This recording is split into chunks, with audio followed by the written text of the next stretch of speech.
Hello, everyone, and welcome back to the Busa Writing God Kings podcast. My name is Adam Mataway. I'm Chris, aka Dante. I'm Danny. Grito. We're going over the third step today, which is work to continually better yourself as a human being. Take everything as a learning experience. Train your discipline and willpower. Temper yourself by being in difficult situations. Do not avoid difficulty. Embracing ease will lead to a hard life. Test your limits and try to push yourself as far as you can go. All right, so one day I ran 15 miles from my house to my girlfriend's place because we had breakfast plans and I didn't want to miss them. And it was like 2 a.m. and I knew that if I went to sleep, I wouldn't wake up to my morning alarms. So I said, fuck it. And I just started running. And then I basically made it all the way there. I made it 13 miles and then I was walking the rest of the way.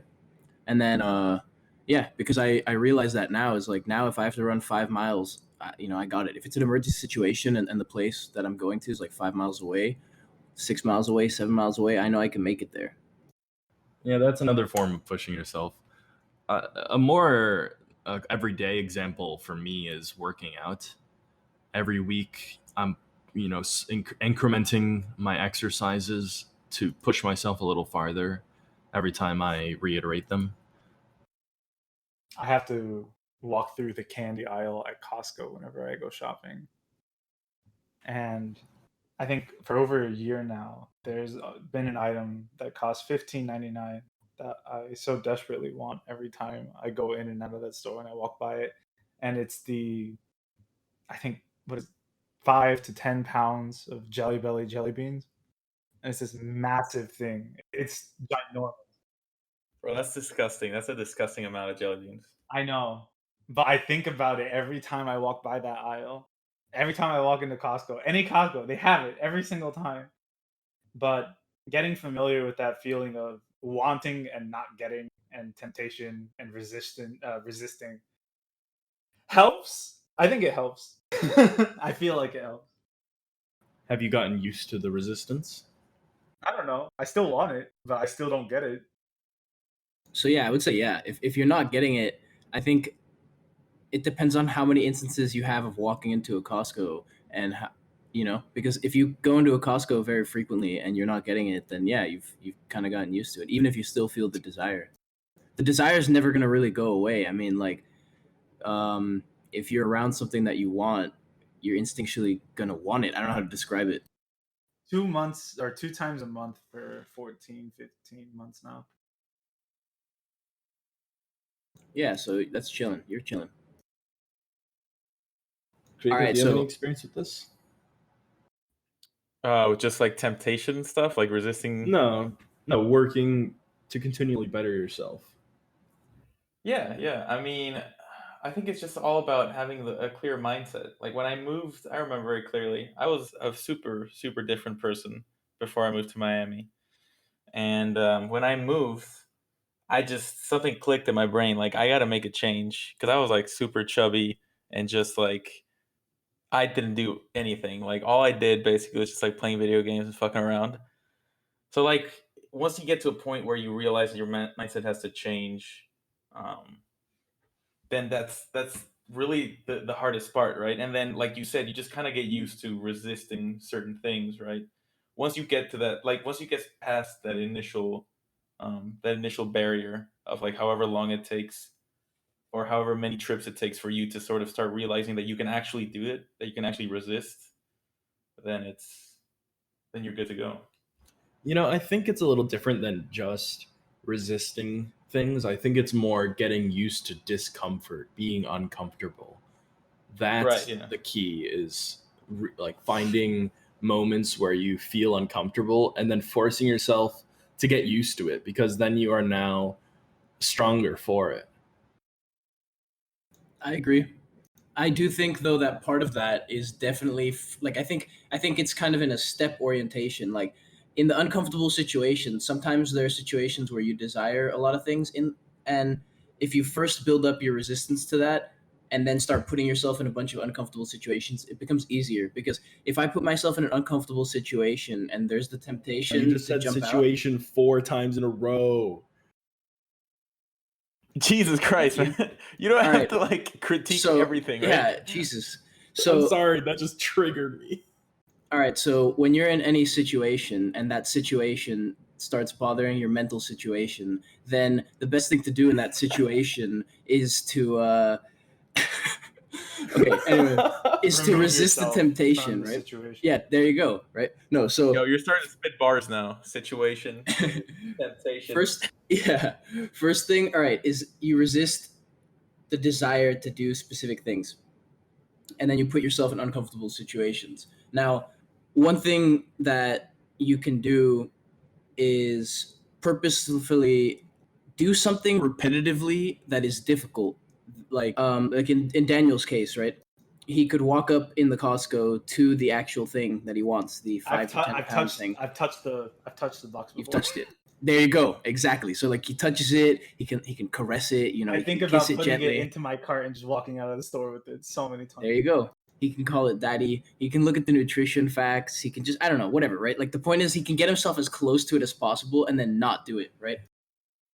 Now I hate to take this in a sexual direction, but one of the things that people fall prey to very easily is their sexual desires, especially when they're with somebody who is willing to do it.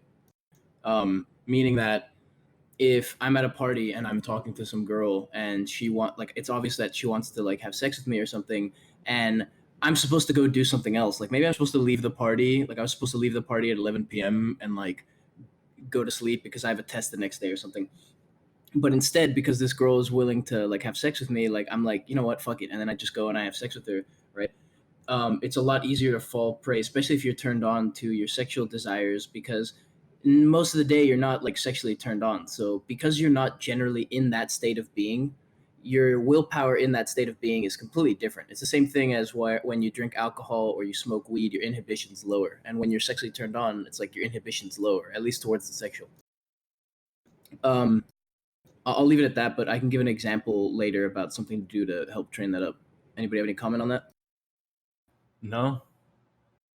I want to talk about things that we should keep in mind to help you work yourself. You know, mental states you should try and think about in order to assist you in those urges and to help you push through discomfort. Oh my god, you just said you 6 times in that fucking sentence, you goddamn Chris is the one who originally helped me think about methods of controlling myself. So maybe you should introduce this section. Okay. Would you like to give me an example of one of the methods that I told you?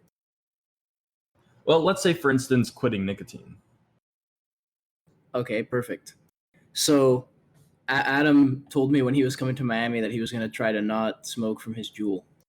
He threw it away when he got to Miami, and then essentially just through talking to him, you know, I told him that whenever he has that desire to smoke the Juul, that he tries to displace it by doing something else that will get his mind off of it, but also that he just thinks about it. Why do I want to smoke the Juul? What benefit am I going to gain from smoking this Juul? In what way is it bad for me to smoke this Juul?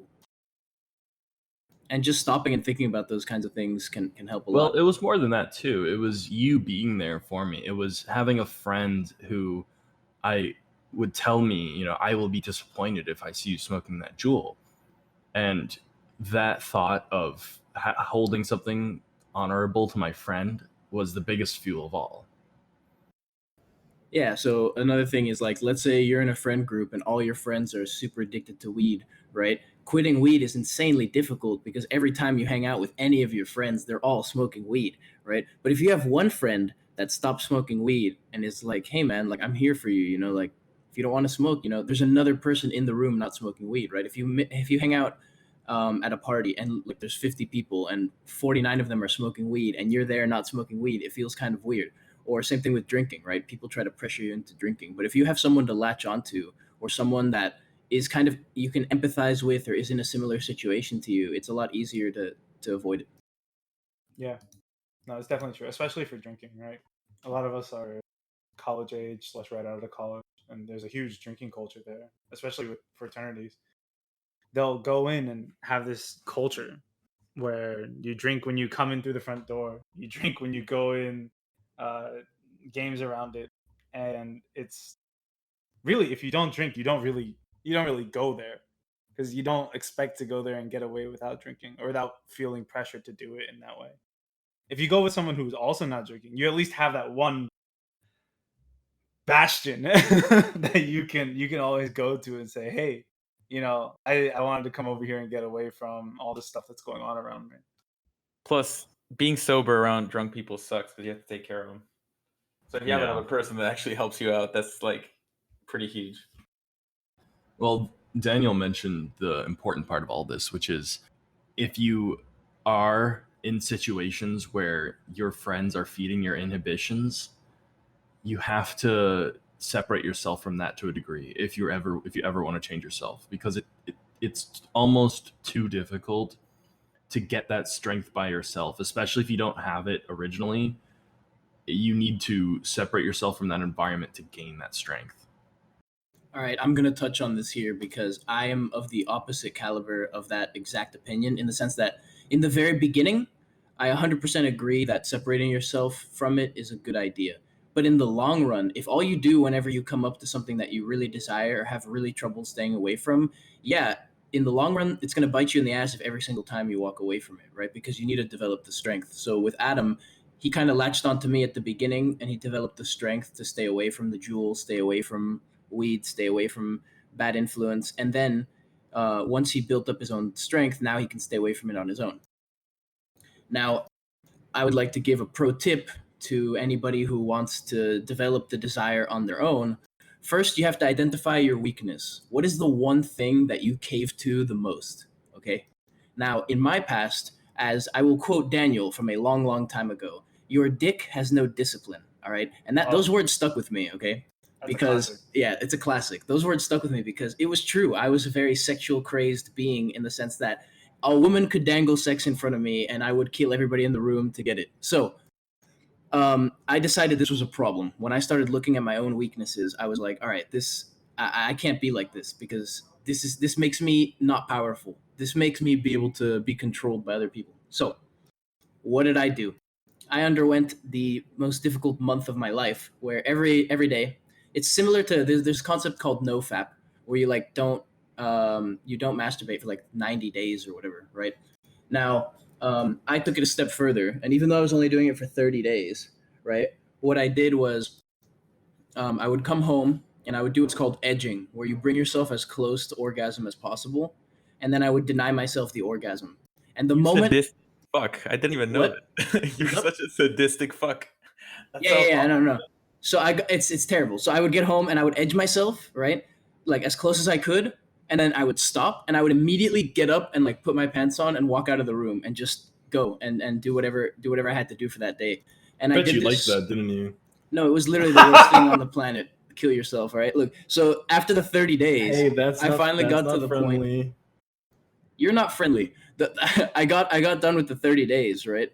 And at the end of those 30 days, it just, I don't know, something clicked. I realized like, hey, I can now stop myself. Like, because I would get myself as close as possible, right? Now when I was with another human being and they were getting me close, I could just walk away from the situation, because I was already used to walking away when I was at that level of sexual arousal. And so I kind of gained a control over that ability, which is pretty fun, because now I can just mess with people when I'm in a sexual encounter, and they can't frustrate me. Like, they can tease me and like they'll never get me to like cave. If they're trying to get me to cave and do something, this just doesn't work.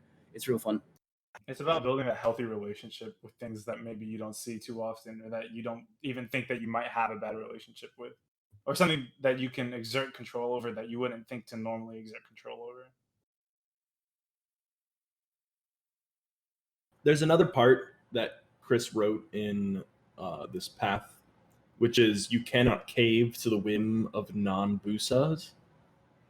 And that's really interesting to me, because that he just touched upon that with his sexcapades.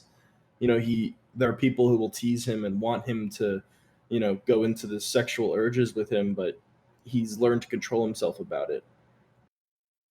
And the sentence is, if other people try to break your word or stray you from the path or do something that's, super comfortable and easy and doesn't challenge you or anything like that, you shouldn't let them.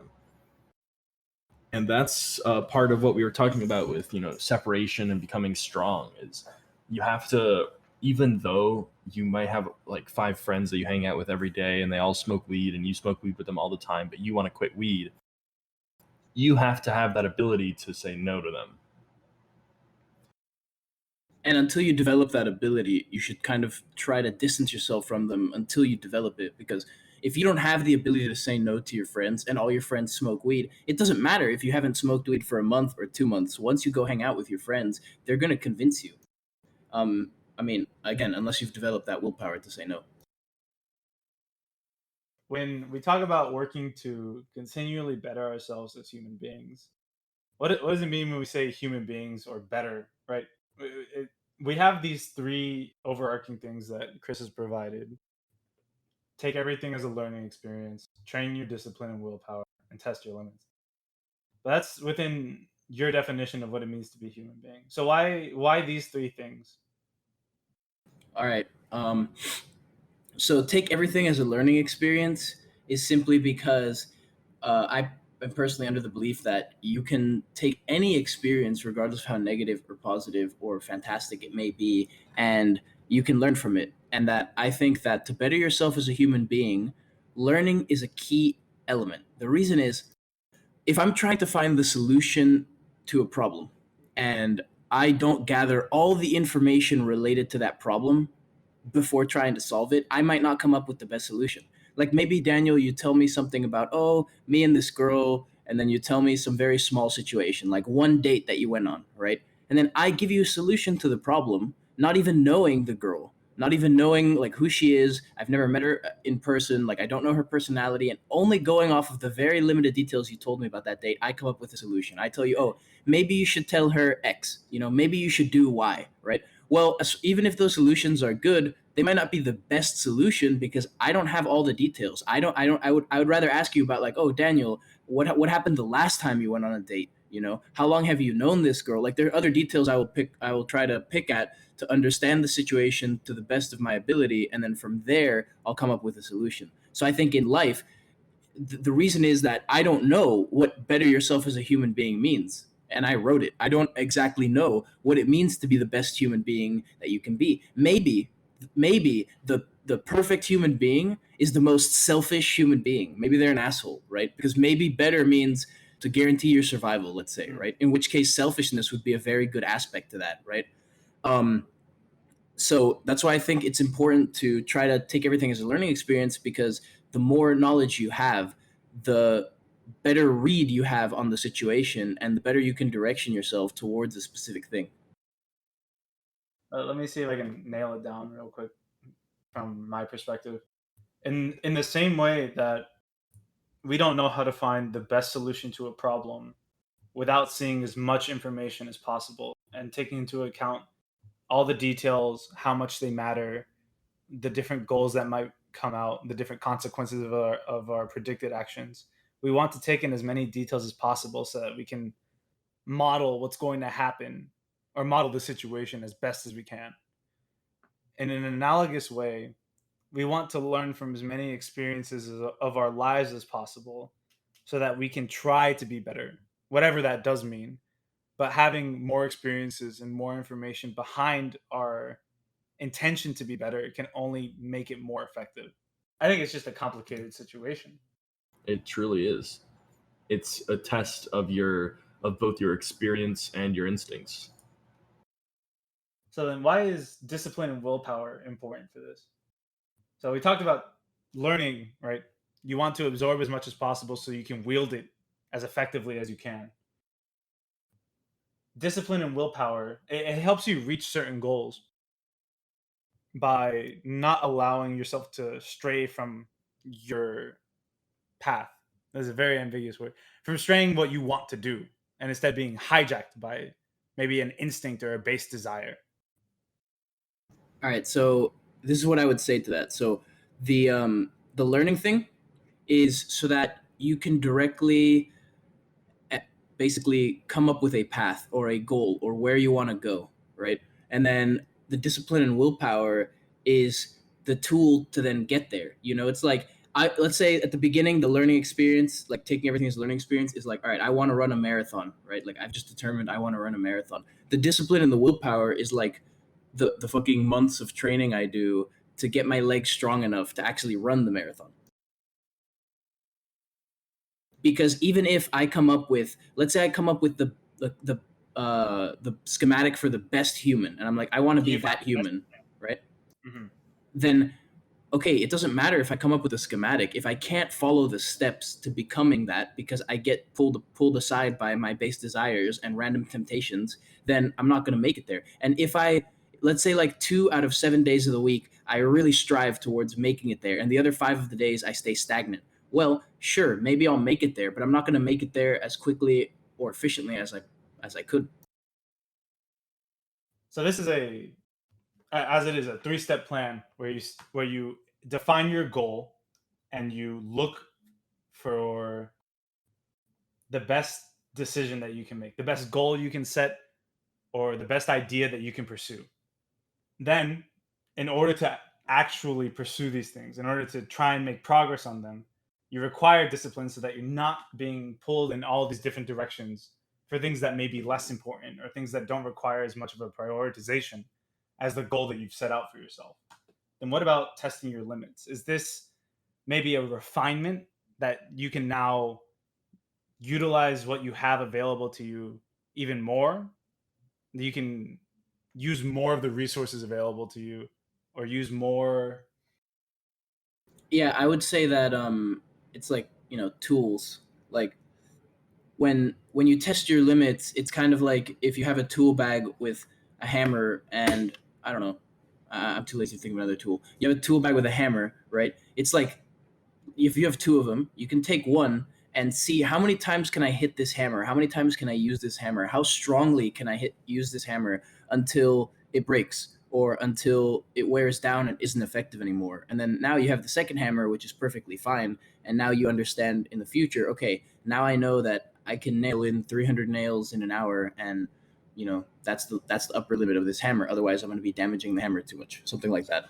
You find out what your ability is so that you can better know yourself or know your ability. Better push yourself. You want to find out that limit specifically so that you can push that limit. You continually hit the limit until you can go past it.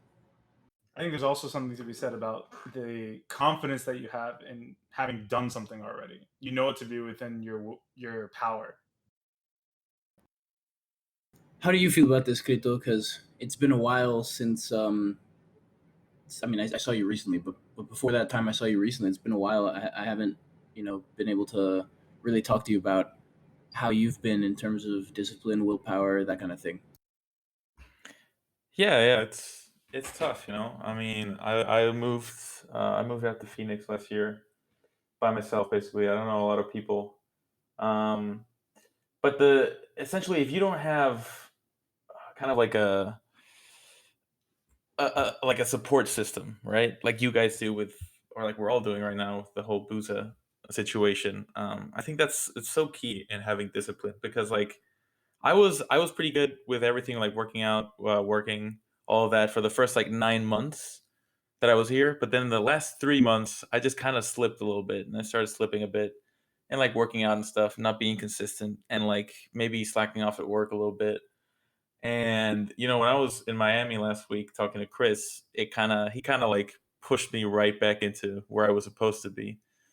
And he brought up something really important, which is we were talking about like what we want to do, where we want to go. And I said I have a bunch of side projects, and every time I like start working on one, I get overwhelmed by the amount of shit that I have to do for this one, and then the next one, and the next one, and it kind of like turns me off on the entire thing.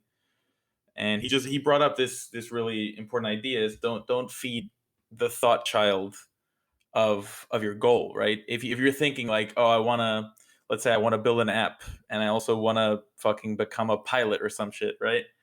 Every time you think about them, it like all the goals that you want to accomplish, it overwhelms you. So it's way more important to go for a single goal and to actually start incrementally achieving it than to like think about all the shit that you can do or that you want to do. So going off that, I had a conversation with my cousin about this actually, which is why I used the example with Krito, because I understood he was undergoing the same problem, which the thought child is essentially when, like, if I think of, okay, how much work am I going to have to do to become world champion, let's say, right? Well, first I have to build up all of my like boxing techniques. I have to spar against a whole bunch of different people. I have to visit a bunch of different gyms, and then I have to go through the actual procedural things, like, okay, I have to fill out this stupid fucking paperwork to get into this like amateur tournament, and then I have to win a couple amateur tournaments, and then I have to fill out the paperwork for a semi-pro tournament, and then I have to go to that, and then I have to negotiate some sort of contract with a company, and then blah blah blah. Like, there's all these things, and if I think about all of them, maybe I'll just freeze because it seems like way too much work to do, right? Because I'm feeding the thought child. Instead of doing anything, I'm thinking about it. If instead on the day to day I just do rather than think the majority of the day about it, then it'll lead me to progress towards my goal faster. Even though there are times where it's good to really deeply think about it, there's a lot in the general day to day. It's better if you actually do it instead of sit there and think forever. Yourself, when you think about a situation like that and the mountain of work that awaits you, you put yourself in the mindset of, oh, I have a ton of work to do.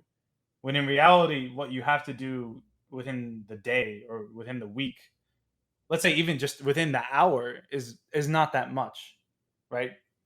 So you don't want to put yourself in the mindset of, I have a mountain of work to do. When in reality, you only have to do an hour's worth. And you're making yourself anxious or making yourself try to prepare for this endless cascading river of work that's coming down your way that you set yourself on, instead of just this much more manageable amount that you have to do now, right? The difference between putting yourself through that entire experience of the future or just the work that you need to focus on for this moment. I have a pretty good example of this. Recently, Chris got me talking to his and now my friend Jeremy, and we're talking about some projects we want to undergo, programming projects regarding web app development. And every time I think about it, I, instead of going down into that process and like the term is feeding the thought child, I just open up the tab that I have on my Chrome for teaching myself the tools I need, and I just open that up and start working. And I don't think about it. I just go straight into the work. That's one way of avoiding the thought child, is by when you catch yourself and, like, you've been thinking about something for too long, you're just like, fuck it, and you just start doing it. Is there anything else to say about this? We covered the whole thing. I would just say, what else could you add to it? I'm sure it's only what we have there right now, but there's a ton of defining what it means to be better. Why is it important to learn instead of just going to learn? The difference between a tool and information, and how we use discipline to achieve our goals, knowing our limits so that we can be confident about it, or to understand where we are and how to push forward beyond that. These are all very useful things in achieving and pursuing goals. But is there anything that you think we could add to that, or that's been left off? Yeah, there's a reason behind all of it, and that is finding happiness, finding contentedness. What's the proper? Yeah, being content.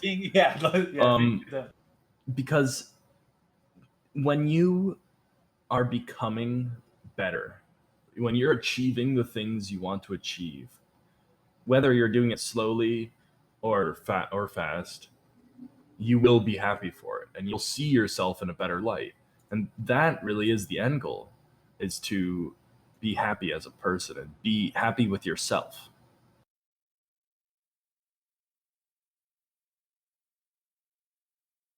I just want to quickly touch on something. I mean, it's unrelated to what you guys were just talking about, but it's related to the third point. I was just thinking about the whole test your limits thing, right? This goes off one of the things in the Busas, which we say, which is you don't say the word can't.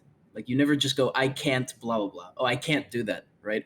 I always, we talked about in the previous podcast that I would catch Adam saying it and I would kind of mess with him about it. And then he started catching himself saying it. Well, when you don't know your limits, you can freely throw around I can't because your limits are just whatever you think they are. So like if I just go to my friend who doesn't work out and I'm like, "Yo, go run 2 miles." He might be like, "I can't."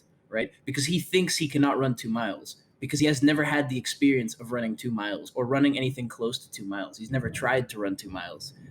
So his mental limit is his actual limit because he stops himself, right?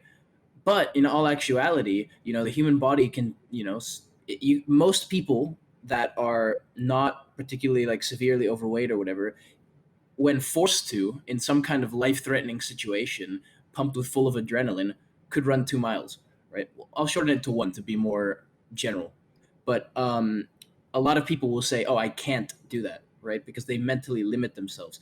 The reason that it's important to test your limits is because now you're only going to say I can't when you legitimately cannot. Like when you legitimately know that it is your limit, like you absolutely cannot surpass it, then that's something that right now you might be able to say I can't. Like maybe Daniel's benching 250 right now, all right? And then I'm like, "Yo, Daniel, bench 300," right? If he knows he can only bench one rep of 250, right? And that was yesterday. There's no possible way today he could just bench 300. So he can say I can't bench 300 and it's an accurate assessment because he's gotten as close to his limit as possible. He just tested his one rep max and it was 250. If you don't test your limits, then they're just going to end up being whatever mental limit you decide to place on yourself. It's taking off the blinders so that you know where you can go. The self-limitation that we apply to ourselves without even testing whether or not it's true. Do you have anything to say about that, Krito? Is there anything recently that you've just kind of been like, I can't? I feel like you always were one of those people that you just kind of did it, but Yeah. I mean, it's yeah, kind of. It's not about like being able to do things, it's just doing them. Like obviously I know my limits when it comes to certain things. Like for example, benching stuff. Like I can't bench 300 pounds obviously because I've benched recently and that's just not in my skill set.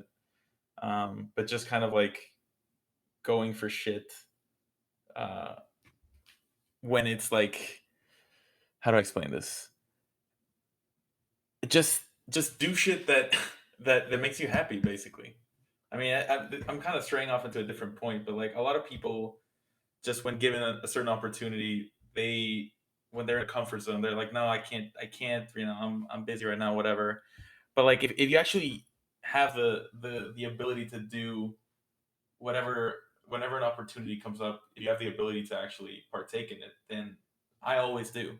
I think it's just like important to, if you can, then fucking do it. Like why not, honestly?